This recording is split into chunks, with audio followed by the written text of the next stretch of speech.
রাজধানীর বীরপুরে বাউনিয়াবাদ এলাকায় মোটরসাইকেল গ্যারেজে পেটে বাতাস ঢুকিয়ে আবু বকর নামে এক শিশুকে হত্যার ঘটনা ঘটেছে। গত মঙ্গলবার বিকেলে রাতুল এবং সুজনের গ্যারেজে এই নির্মম ঘটনা ঘটে। এতে একজনকে আটক করা হয়েছে। মাহমুদুল হাসানের রিপোর্ট।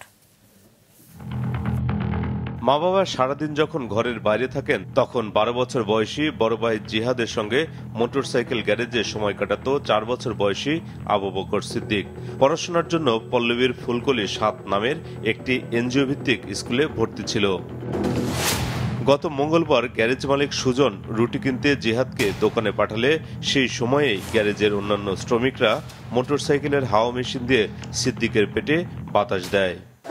দোকানে আনতে গেছি কলাটি আনতে আইন না পরে গেছি এই জল একটু দুষ্টামি করছি কইরা গেছি না গিয়ে গেলে আমি ঢুকতে দিলে আমার ভাই খালি আ করলো আর দেখলাম আমার ভাইয়ের মুখ দিয়ে নাক দিয়ে বমি বেরিয়েছে আর নিচে রক্ত। আমি টাকা চাই না, পয়সা চাই না, কিচ্ছু চাই না। এইটা জানি বিচার হয়, সুস্থ বিচার আমি চাই। সব মশার বিরুদ্ধে সুরক্ষা দিতে এলো বসুন্ধরা এক্সট্রিম অ্যারোসল, মশার বিরুদ্ধে এক্সট্রিম সুরক্ষা। এমন হত্যার বিচার হলে সমাজে এ ধরনের নির্যাতন বন্ধ হবে বলছেন স্বজনেরা। এইটার সুষ্ঠু একটা বিচার হইয়া যে মালিক দুইজন আছে তারা বা যে যারা ছিল উপস্থিত সবাইকে আওতায় নিয়ে সঠিক তদন্তের মাধ্যমে এই সঠিক ঘটনা বের করে এরা দৃষ্টান্তমূলক শাস্তি আমরা দাবি করতেছি। দোকানে এই ঘটনা ঘটছে এই বেটারা আইনা পরে দিয়া গেছে।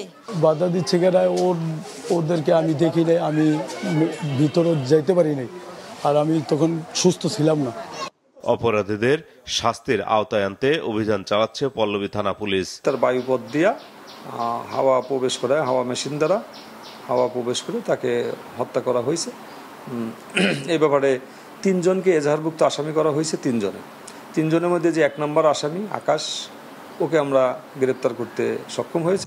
এর আগে 2015 সালে খুলনায় 12 বছরের রাকিব এবং 2016 সালে নারায়ণগঞ্জে 13 বছরের ইয়ামিন নামের 2 কিশোরের পেটে বাতাস ঢুকিয়ে হত্যার ঘটনা ঘটে।